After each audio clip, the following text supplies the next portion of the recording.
E hoje nós queremos falar um pouco, sobre esse tema que é tão propício para o mês, para o momento e para esse dia, né?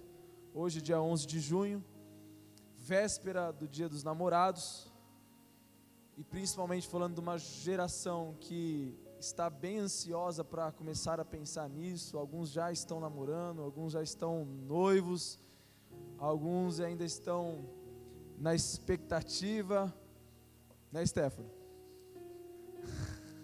Deus vai fazer. Então nós vamos falar para todos aqui. Então hoje é um culto em que o Espírito Santo vai ministrar em todos os corações, aqueles que já estão comprometidos, aqueles que estão aguardando, e eu tenho certeza que vai ser incrível. Antes só de começar a ministração, para você que está nos visitando, de repente você chegou depois do nosso momento especial que nós recebemos os nossos visitantes, mas você é muito bem-vindo aqui. Nossa família Upper ama a sua vida, estamos aqui para servir vocês, avançar nessa cidade. Então essa casa é sua, por favor, sinta-se à vontade. Ao final, deixa a gente te reconhecer, para apresentar uma célula, poder te abraçar, porque você é muito amado, né? Você é amado por Deus e com certeza você é amado por essa família. Amém? Lembrando também, gente, que nós temos ali ao final a cantina, e hoje, de uma forma bem especial, eles compraram ali alguns salgados muito top, muito top. Se você não passou ali para ver, eu posso garantir para você que a qualidade é de outro nível. Então nós estamos ali com uma promoção, né? O combo com o salgado e refrigerante está saindo a R$12, né? Se você quiser passar lá depois e comer tem acho que quibe todo cheio de 9 horas ali, top. Eu nem sei o que tem, mas eu vi que tem uns negócios, deve ser catupiry, queijo, sei lá. Tem coxinha e é muito top. Tem também salgados assados e vai abençoar o nosso ministério. A gente fala isso porque você é abençoado com um alimento top e a gente também é abençoado com essas ofertas. Então tá ali o combo baratão, o salgado e o refri, o salgado e o suco R$12, e só o salgado está saindo R$8, e é bem generoso, tá? Então depois passem lá, abençoe o ministério. A gente só está com 30 unidades, o Serjão está lá na cantina, e ele pegou um número mais reduzido, com a certeza de que nós iremos consumir tudo, amém? Vocês vão abençoar a casa, amém? Depois você pode comer o seu lanchinho ali de boa, dá para comer. Eu sei que a galera aqui, eu já vi os meninos comendo. Se você falar para mim que se comer um salgado aqui não vai dar para sair por relé, você está mentindo. A gente já vai fazer um momento de libertação com você, porque eu sei que vocês comem. Eu já vi uns caras comer tipo 2 lanches violento, que eu não vou falar o nome para não usar propaganda do lugar, mas que eu não consigo comer quase um. Os caras comendo de boa. Então, pô, se falar que um salgadinho vai atrapalhar o rolê, é mentira, beleza? Gente, vamos rapidão para a mensagem. Hoje nós vamos falar, acho que vocês viram ali, recepção top demais, né? A galera que está envolvida aí, as meninas, arrasaram. O tema é stand-by ou modo on. Aqui a arte projetada. Então, como nós dissemos, vamos falar para aqueles que estão no momento de espera, stand-by, ou para a galera que já começou nessa caminhada, que também não é fácil, né? Como o pessoal sempre brinca, né? Nem tudo é um mar de rosas. E de fato, no final vale muito a pena, porque casamento, família foi gerado no coração de Deus. Então tudo que vem de Deus é bom, mas tem que fazer do jeito certo, seguir alguns princípios e ter muita renúncia. Então a gente vai falar um pouquinho disso hoje. E algo que eu queria falar é que, primeiro, né, são 2 fases distintas. Então quando a gente fala dessa fase aí do stand-by, é a fase da espera. É a fase em que o menino, o jovem ou a menina está esperando. Só que, obviamente, não é uma espera apática. Não é uma espera que você fica parado como um poste num lugar. Você para a sua vida e só vai continuar quando chegar um namorado ou uma namorada. Não é isso. É uma espera muito mais relacionada a um preservar, aguardar. Nós vamos falar sobre isso. E também quando a gente vai para outra fase, né, liga o modo on, arrumei um namorado, arrumei uma namorada. Não é só curtir isso e se entregar completamente, fazer do jeito que quer, que agora os meus problemas foram resolvidos, a minha vida mudou, achei a solução de todos os meus problemas, agora sim eu sou feliz. Não é assim, não pode ser assim. Nós veremos que tem algumas coisas, porque eu acredito muito, né, por já estar vivendo essa fase de relacionamento há um bom tempo, que Deus ele não une pessoas simplesmente, Deus ele une propósitos. Então quando a gente fala de iniciar essa fase, nós temos que ter algumas cautelas também, se os dois estão alinhados nos propósitos, se os dois estão cumprindo os mesmos princípios, estão focados. Então a gente vai falar sobre essas duas fases.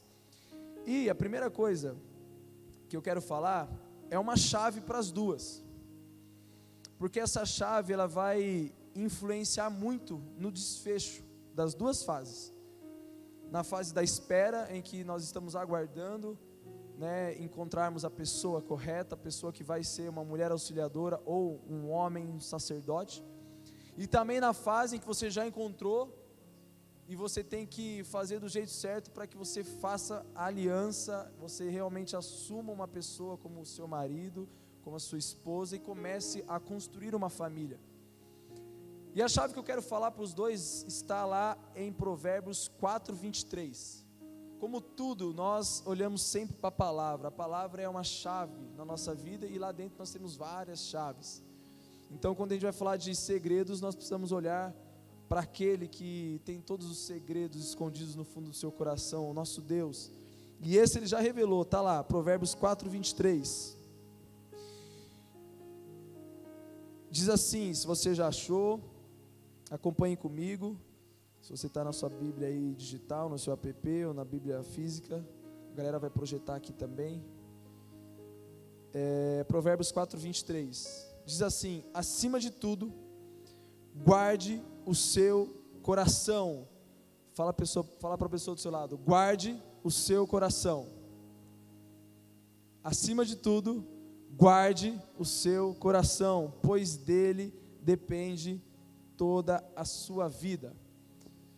Então a chave para você que está no período da espera, a chave para você que já está no modo on, namorando, ou que já casou, porque esse modo on é até que a morte os separe, ou até que Cristo venha.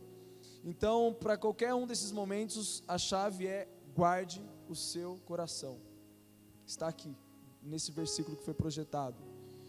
E cara, por que é tão importante isso? Primeiro, vamos lá, antes de entrar nas fases, vamos ver, separar aí essas duas palavras. Primeiro, vamos olhar o propósito de guardar. Quando a gente fala de guarde, nós estamos falando de uma proteção. Quando você vai guardar alguma coisa, porque você quer proteger essa coisa. Então, quando você vai guardar um bem precioso seu, vai guardar, sei lá, um presente, um tesouro, uma joia que você ganhou, alguma coisa de valor num cofre, por exemplo, você está guardando porque você quer proteger isso. Quando você está guardando, né, eu hoje como pai, quando eu guardo o Davi, quando a gente vai na rua, eu pego ele no colo, vou atravessar a rua, sempre vejo, você tem carro umas 40 vezes, porque eu estou guardando um bem precioso para mim. Então guardar está relacionado a proteger, está relacionado a preservar. E quando nós estamos falando aí dessas fases, nós estamos falando de preservar a nossa essência. Guardar o nosso coração é preservar a nossa essência. Porque eu posso te garantir, talvez você ainda não acredite nisso, mas eu posso te garantir que o seu coração ele é puro. Como assim, Vitão? Parece que é difícil falar, você não me conhece. Como que sim, meu coração é puro? O seu coração é puro a partir do momento em que ele se rende a Jesus. Porque quando o seu coração ele se rende a Jesus, a santidade de Jesus, ela vem sobre a sua vida. Jesus te justifica, te transforma. E obviamente que a gente sempre luta para que o nosso coração não seja contaminado novamente pelo pecado. Então, as pessoas que ainda não têm essa afirmação, essa certeza no coração, são pessoas que ainda não renderam os seus corações a Jesus. E se você está aqui hoje, e talvez você ainda não tenha feito isso, que alegria, porque hoje é o dia de você ser tocada por Jesus, você ser tocado por Jesus e sair daqui com essa certeza de que o seu coração, ele é puro, porque aquele que purifica, quando você abre a porta do seu coração para ele, ele vem habitar. Então o santo habita em você e ele te santifica, ele te purifica de todo pecado, de tudo, absolutamente tudo. Então por isso que nós precisamos guardar o nosso coração, porque o nosso coração ele é puro. É assim que Deus olha para o seu coração e para o meu coração. Quando Jesus vem habitar em nós, ele faz com que a pureza seja ressaltada. Jesus, ele nunca vai apontar o seu pecado. Quem faz isso é Satanás, o acusador. Jesus sempre vai apontar a santidade dele para que ele possa te influenciar e você abandonar o seu pecado. Então, essa é a grande notícia. Nosso coração precisa ser guardado porque ele é puro. E olha só que lindo, eu acho, principalmente para você que ainda tem essas dúvidas, para você que às vezes se sente sujo com o pecado, manchado com o pecado, às vezes você não valoriza o seu próprio coração. Eu gosto muito da oração de Davi, lá no Salmo 51.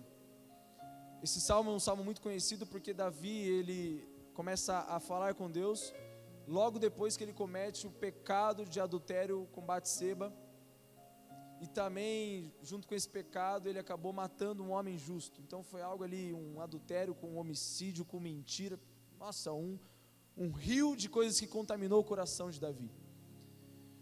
Só que Davi, ele entendia quem era o Deus dele e o que estava disponível quando alguém se prostrava diante da santidade, da presença de Deus. E ele escreve esse salmo, e logo nos primeiros versículos, no versículo 1 e no versículo 2, ele diz assim para Deus, alguém que estava com o coração manchado, mas ele sabia que tinha alguém que purificava, e ele começa: Senhor, tem misericórdia de mim, por teu amor, por tua grande compaixão, apaga as minhas transgressões, lava-me de toda a minha culpa e purifica-me do meu pecado.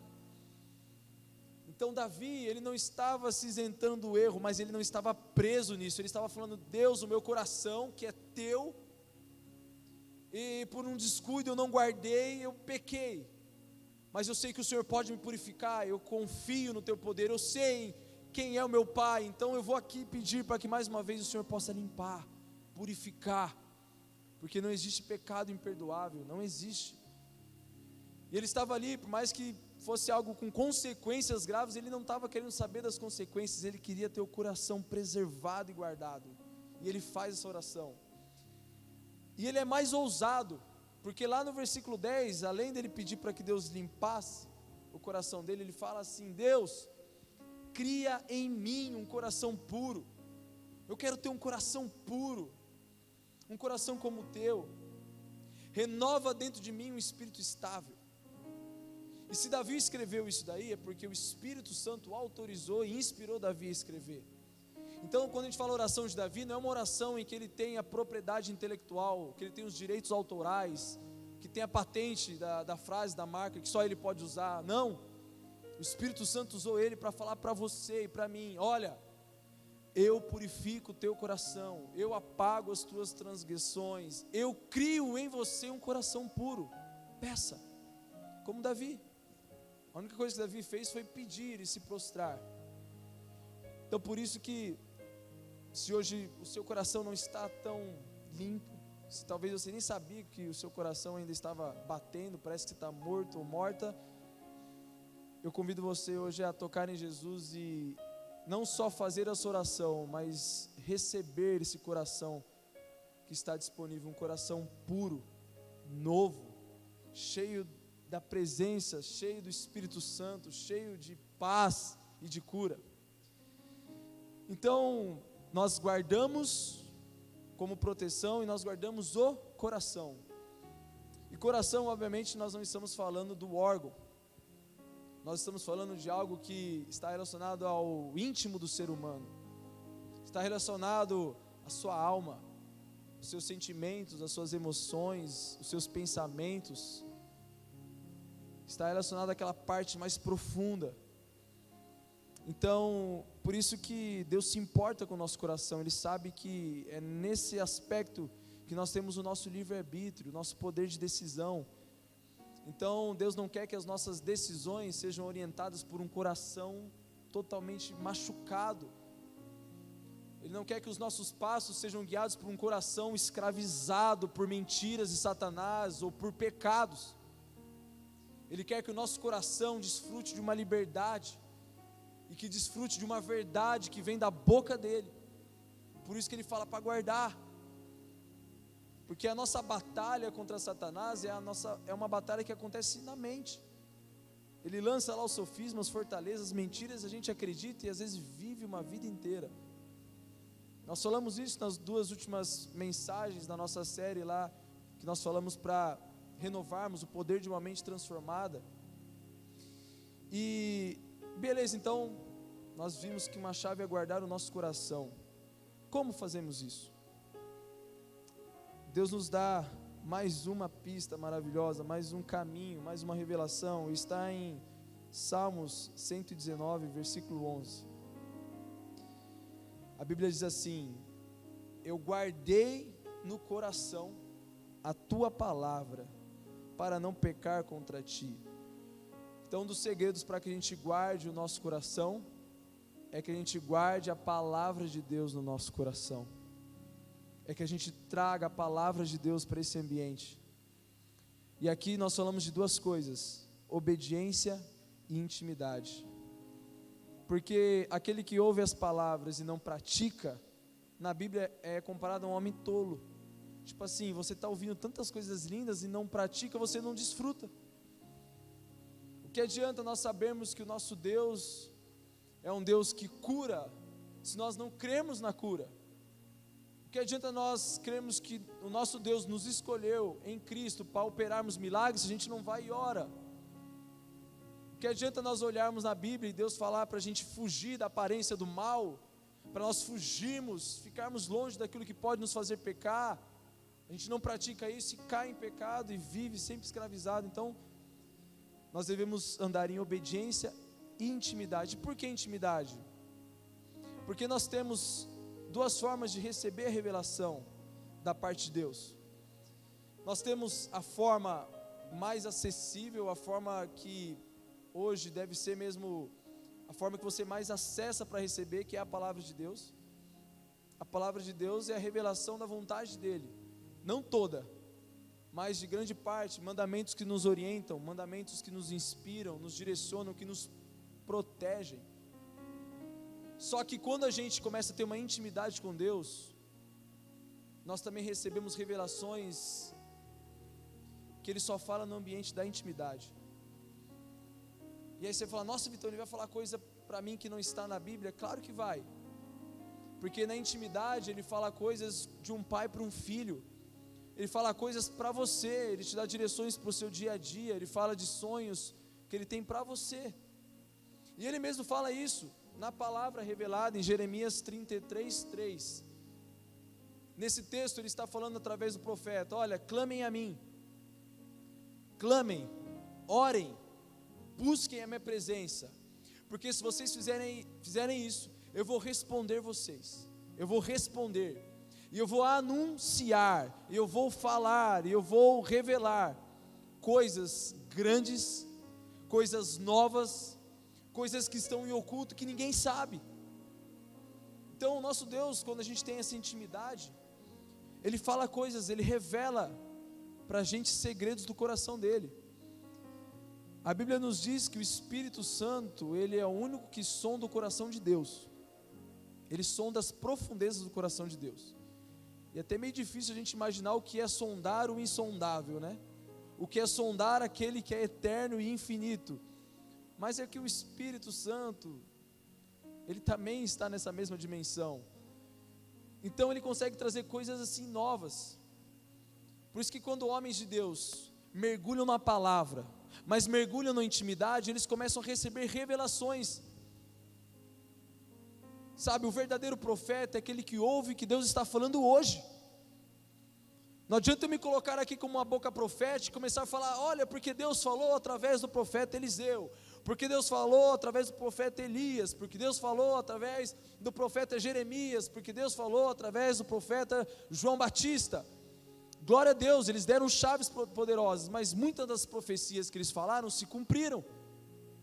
Cadê os novos profetas que vão subir ao monte, como Moisés, receber revelações direto de Deus e falar para a humanidade? Será que Deus mudou? Será que Deus não traz mais revelações direto do coração dele, para guiar o seu povo, para falar por onde a gente vai agora, como a gente faz agora? O nosso Deus é um Deus de relacionamento, é um Deus que nos chama de filhinho e a gente chama ele de papai. Então, para a gente guardar o nosso coração, a gente tem que guardar a palavra no nosso coração. Esse é o segredo. A palavra que nós temos já revelada na palavra de Deus, a palavra já dita, escrita, e a palavra que vem no ambiente da intimidade, que só ouve aqueles que estão perto, só ouve aqueles que buscam. A gente tem vários exemplos desses na Bíblia. Eu gosto muito do profeta Samuel. Quando você começa a olhar a história dele lá no livro que se chama 1 Samuel, tem duas cartas, dois livros, 1 e 2 Samuel. Mas Deus fala que quando Samuel era novinho e ele foi consagrado ali ao Senhor e passou a morar com os sacerdotes, a Bíblia fala que naquela época as visões praticamente não existiam e quase ninguém estava ouvindo a voz de Deus. Profetaiada lá estava tudo perdido, os sacerdotes estavam todos corrompidos. A gente vê lá o profeta Eli com seus filhos profanando o templo, saindo com as mulheres, comendo as ofertas que eram dedicadas a Deus, uma bagunça. E aí Deus encontra uma mulher desesperada, que gera um filho que apresenta a ele, e quando Samuel é consagrado e apresentado, Deus acha no coração daquele menino alguém que vai ter intimidade. E aí Deus começa a falar com aquele menino numa época em que ninguém estava ouvindo, numa época em que ninguém estava vendo, numa época em que ninguém estava buscando. Tanto que quando Deus chama Samuel, o próprio profeta Eli, que era o pai na fé, o grande sacerdote, não reconhece a voz. Não, eu não te chamei não, menino, vai dormir. Aí volta Samuel de novo: o que foi, meu mestre? O senhor me chamou? Não te chamei, eu estou tentando dormir, eu já sou velho aqui, está difícil, deve ser o meu ronco, vai dormir. E o menino volta, porque o menino ainda não conhecia a voz de Deus, mas ele já estava ouvindo. E aí pela terceira vez, o Espírito Santo deve ter dado um peteleco na orelha do profeta, que estava meio enferrujado, e falou: ei, eu estou falando com ele, eu achei alguém que está querendo guardar a palavra no coração. Eu achei alguém que vai ter intimidade, que vai ouvir coisas frescas e novas, alguém que vai conduzir o meu povo, alguém que vai se levantar como uma autoridade. E aí ele: ai, caramba, é verdade, filhão, ó, volta lá, próxima vez você só fala assim: Senhor, eis-me aqui, fala que o teu servo ouve. E aí Samuel começa a desenvolver uma intimidade com Deus e receber segredos. Naquela época Samuel tinha algum registro de algum rei da Bíblia, ele recebe direto de Deus: olha, eles estão me pedindo um rei, tudo bem, eu vou levantar um rei, porque eles não rejeitaram você, Samuel, eles me rejeitaram, fique tranquilo, eu vou levantar o rei, vai lá, é daquela tribo, Saul, escolhe ele. De onde que Samuel pegou isso? Quem falou isso para ele? Foi algum profeta que escreveu? Ele pegou em algum registro da Torá? Ele ouviu direto da boca de Deus. Então por isso que a gente tem que ter a obediência e a intimidade, por isso que a palavra tem que estar no nosso coração. Então quando a gente viu então a chave para as duas fases, e vamos falar rapidamente agora da aplicação dessas chaves, dessa chave de guardar o coração e de guardar a palavra no coração na fase da espera e na fase do modo on, na fase em que você já começou um relacionamento, seja agora namorando, noivando, e para quem já casou também é uma chave que deve ser aplicada. E eu quero começar sobre essa fase do stand-by, a importância de guardar a palavra no coração, de guardar o coração. E eu quero falar sobre na verdade quero compartilhar um testemunho da minha vida de namoro com a Fer. A Fer, quando estava com seus 15 anos, ela estava no modo dela de stand-by. estava se preservando, guardando o seu coração, guardando a palavra no coração dela, para que os princípios de Deus protegessem o coração dela.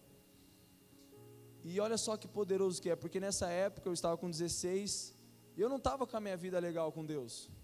Sempre fui criado em uma igreja, conheço o evangelho desde novo, mas cara, eu não estava tendo uma intimidade com Deus, não estava com uma vida legal, estava querendo curtir algumas fases da minha vida. E aí, um primo meu me chama para ir para um acampamento de carnaval lá na cidade de Pirajuí. Eu vou lá, para curtir, jogar bola, aquelas brincadeiras de retiro, eu curtia fazer aquela zoação, passar pasta, sair zoando, jogar sapo nas barracas. Gostava dessa parte. Eu não fui lá para buscar Deus. Só que Deus estava já olhando o coração da Fer, que estava sendo guardado. E aí nós nos conhecemos, começamos a conversar. E mesmo eu com aquela vibe, com aquela mentalidade, com aquela visão totalmente deturpada de relacionamento, a Fer sempre preservou o coração dela.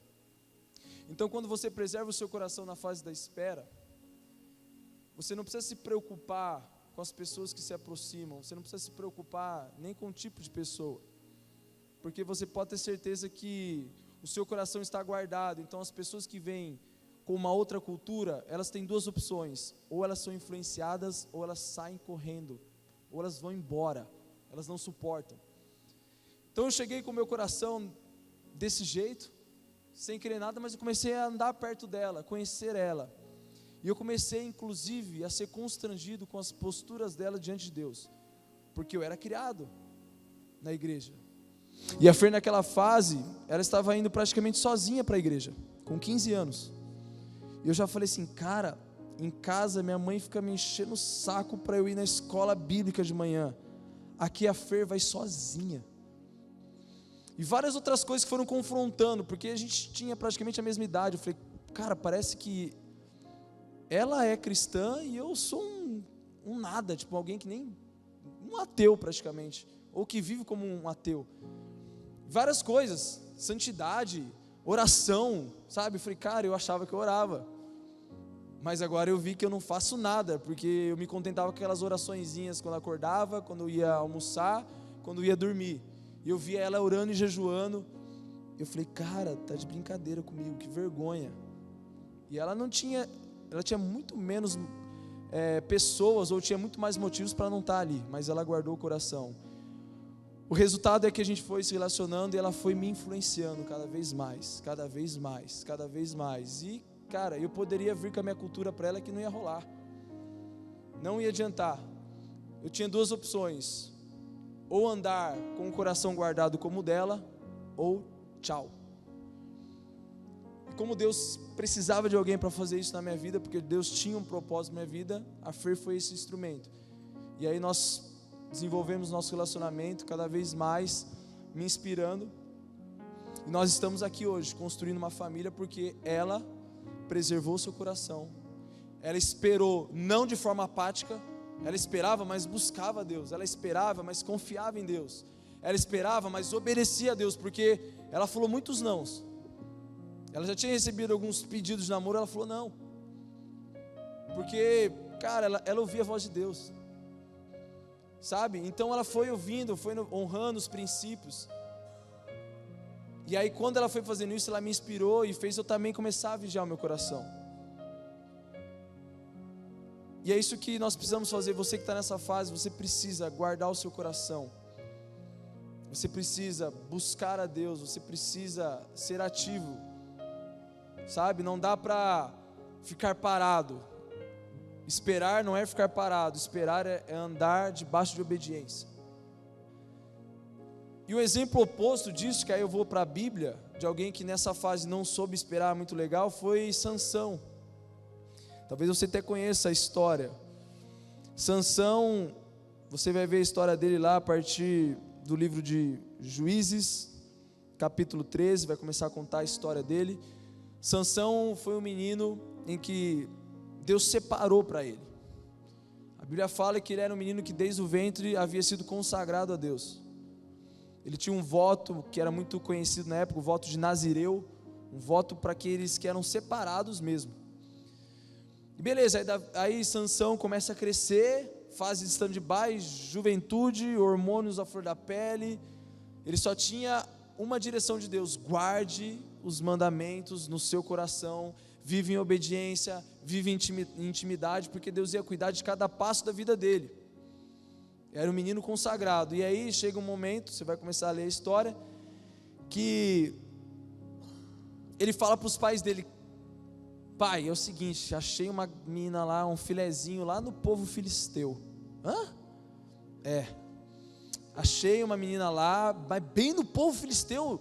Filho, você sabe que esse povo é o povo que não faz parte da aliança, são os incircuncisos, é um povo que não vive os nossos costumes, a nossa cultura, eles não temem ao nosso Deus. Como assim? Aquela lá é.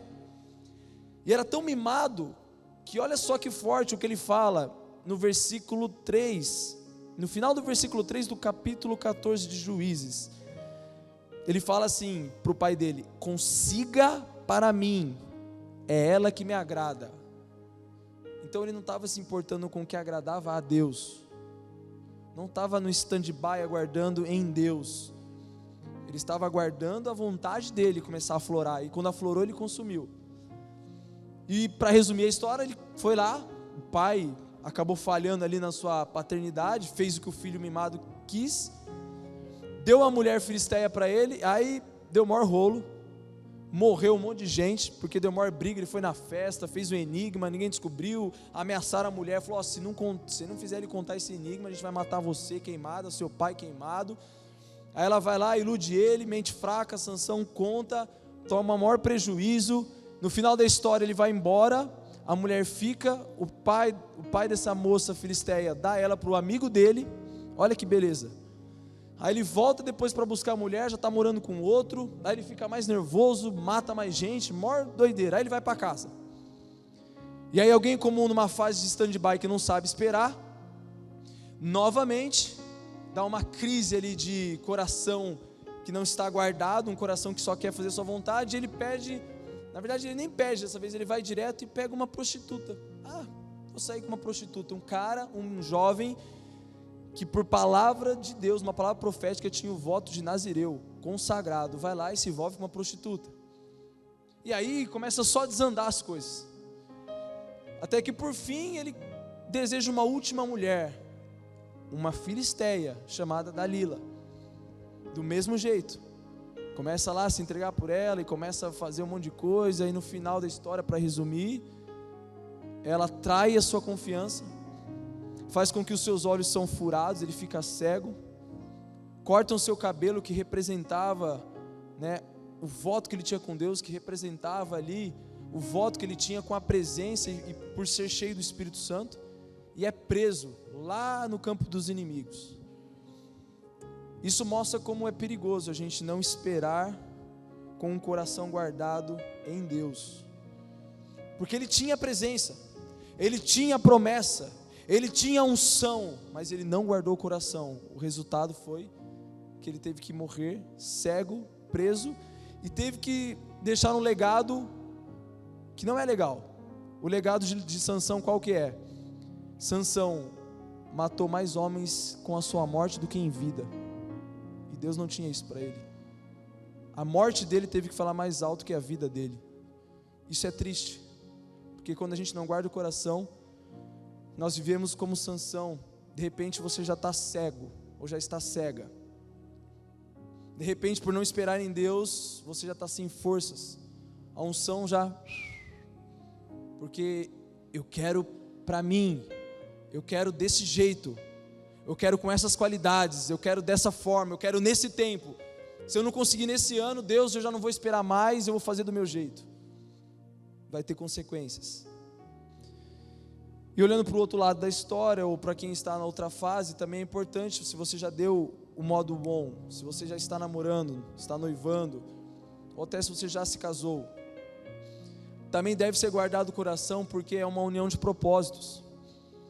E se não houver um alinhamento entre vocês, não tem mais propósito, aí começa a dar problemas. Tem muita gente que começa a namorar, até se guardou, foi legal, guardou o coração nessa fase de stand-by, começa a namorar. Aí começa o BO. Aquela menina, por exemplo, que tinha uma paixão pela presença, que não trocava nada pelo tempo dela com Deus, agora tudo é o namorado. Então agora do seu dia ela passa 12 horas com o namorado e 1 horinha com Deus. Começa a ver inversões de valores. A prioridade passa a ser o namorado. Agora os meus recursos são todos para dar presente para o namorado, para a namorada. Não, agora também não tem mais honra para o pai, para a mãe, porque a honra é para o namorado, para a namorada. O pai fala 20 vezes, não vou ouvir. Se a namorada fala uma, eu obedeço. Para de ouvir a voz de Deus. Para de ter um relacionamento pessoal com Deus. E às vezes tem um relacionamento pelo namorado. Não, porque agora eu estou namorando um homem, um profeta de Deus, então agora ele vai me falar as direções. Começa a fazer dele a fonte de intimidade com Deus. Vai dar ruim do mesmo jeito, pode ter certeza, porque o coração não está guardado, e não está guardado para Deus, não está guardado com a palavra. Então é importante guardar o coração, para você viver algo com alguém, para que se torne mesmo algo sólido, ou para que você permaneça com alguém. Porque se a gente não guarda a palavra, como que você vai saber no futuro a forma como você deve tratar a sua esposa?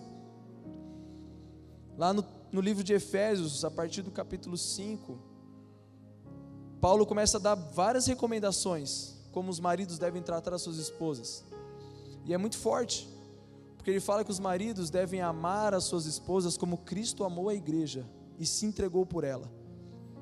Então se o homem não guarda a palavra no seu coração no casamento, ele não vai saber o jeito que ele vai tratar a sua esposa, e aí ele trata do jeito que ele quer, vai começar a ter problemas, vai começar a quebrar princípios, e aí já era. Aí coloca a culpa em todo mundo, fala porque é a culpa do pastor, que não foi em casa fazer atendimento, é culpa da mulher, porque ela não deixou fazer isso. Na verdade bastava ele olhar para a palavra e ver, você está cumprindo a sua função como marido? A mesma coisa a mulher ali, você está sendo sábia, uma mulher sábia, ou você está sendo uma goteira que fica na cabeça do cara? Você está sendo uma intercessora? Você está falando mais com Deus? Ou você está se importando em querer falar mais para Ele, enfiar na cabeça dele algumas coisas? Você está sendo submissa? E submissa estar debaixo da mesma missão, está apoiando e perseverando com Ele? Então tudo isso está na palavra, tudo isso vem com intimidade. Quantas vezes, já depois de casado, eu tinha algumas situações com a Fer, e na hora ali, cheio de orgulho, não, mas está certo, ela vai ser assim, desse jeito, não vamos fazer dessa forma.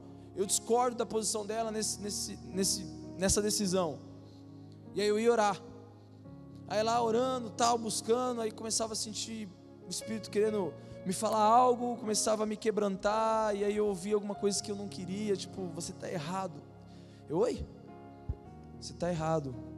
Assim, mas errado onde? Como? Mas olha, é isso. Aí ia na palavra, ele ia me mostrando algumas coisas que eu não estava enxergando, e aí eu falava, eu estou errado. E aí eu pedia perdão para ele, e pedia perdão para ela, e a gente desfrutava mesmo de bênçãos, e realmente era o melhor caminho a se tomar, várias vezes. Mas por quê? Porque a gente tem que sempre guardar o nosso coração, e não é à toa que Deus pediu isso. Ele fala no primeiro versículo que nós lemos, guarde o seu coração, porque é dele que procede as fontes da vida. É dele. Essas doenças que nós temos hoje, tantas doenças de alma, depressão, dependência emocional, como foi tratado ontem, tantas doenças, insegurança, falta de estima, sabe, tantas coisas, é fruto de não guardar o coração, porque quando a gente guarda o coração, é a palavra que nos define, é Deus que nos define. Então eu não preciso de um conceito de homens, eu tenho um conceito que meu Deus, Ele tem ali. Quando eu olho na palavra, quando eu começo a ler no texto de Romanos, que nem anjos, nem demônios, nem o presente, nem o futuro, nem a largura, nem a profundidade, nem a altura, nem a vida, nem a morte pode me separar, pode te separar do amor de Deus que está em Cristo. É isso que guarda o meu coração contra sofismas. Então, essa é a chave para você hoje. O louvor pode subir. Eu queria que de verdade você guardasse essa chave, guardasse o seu coração de verdade. Sabe, vocês estão numa fase incrível. A grande maioria está na faculdade. A grande maioria acabou de sair da faculdade. Então vocês estão aí praticamente na flor da idade, tantas coisas para viver. Mas se o coração não estiver guardado em Deus, eu posso garantir que vai ser muito difícil. Vai ter muita cabeçada, vai ter muitas decisões precipitadas, coisas que você poderia evitar. E às vezes é muito doloroso ter que voltar por um caminho do que andar naquele caminho que você nunca deveria ter saído. É doloroso demais você ter que parar e ver que você saiu uns 100 metros do caminho e ter que voltar para ele. É doloroso isso, é ruim, é necessário, mas é doloroso. Então a forma da gente evitar isso é guardar o nosso coração. E pode ter certeza que vai valer a pena. Vai valer a pena. O segredo é esse. Quando as pessoas falam pra gente: nossa, vocês estão aí mais de 16 anos juntos, construindo uma família, com filhos lindos, vocês se dão tão bem. Cara, isso daí é fruto de muita renúncia. A gente tem que todas as vezes lembrar o outro de guardar o coração. Às vezes a Fer tem que falar: ó, tem que guardar o coração aí, vigia. Às vezes eu falo pra ela. E nesse nosso tempo de namoro, noivado, casamento, foi a todo momento. Erramos um monte. Nós erramos várias vezes por não guardar o coração, por não guardar a palavra no coração. Muitas vezes a gente pede conselho para tudo e para qualquer coisa, e aí a última opção é pedir para Deus, é ouvir Deus, é buscar na palavra, onde na verdade tinha que ser o oposto, sabe?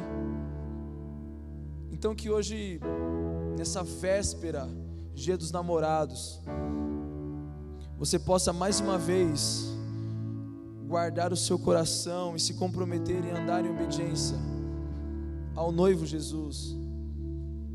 Eu tenho certeza que você vai viver um casamento, uma família linda, que vai ter as dificuldades, mas Cristo vai estar sempre ali dando as suas vitórias, dando as direções, dando a força, dando a provisão, fazendo os milagres. A Bíblia fala que o amor, ele é tão lindo que ele é suficiente para encobrir uma multidão de pecados. O amor, ele é a base de tudo, mas tem que ser um amor pautado na palavra. É o amor que a gente vê lá em 1 Coríntios capítulo 13. É o amor que tudo suporta, é o amor que tudo crê, é o amor que não inveja, é um amor que não espera nada em troca. Mas para que você viva esse amor não é fácil. Não é fácil. Nós precisamos guardar a palavra, que o Espírito tem que ministrar isso em nós. Não é fácil a gente amar aqueles que nos perseguem. Não é fácil a gente amar quando essa pessoa que nós amamos falha com a gente. Vai falhar, vai errar. Mas se existe um amor genuíno, que é um amor que a palavra guarda em nós, vai superar, você vai perdoar, você vai conseguir.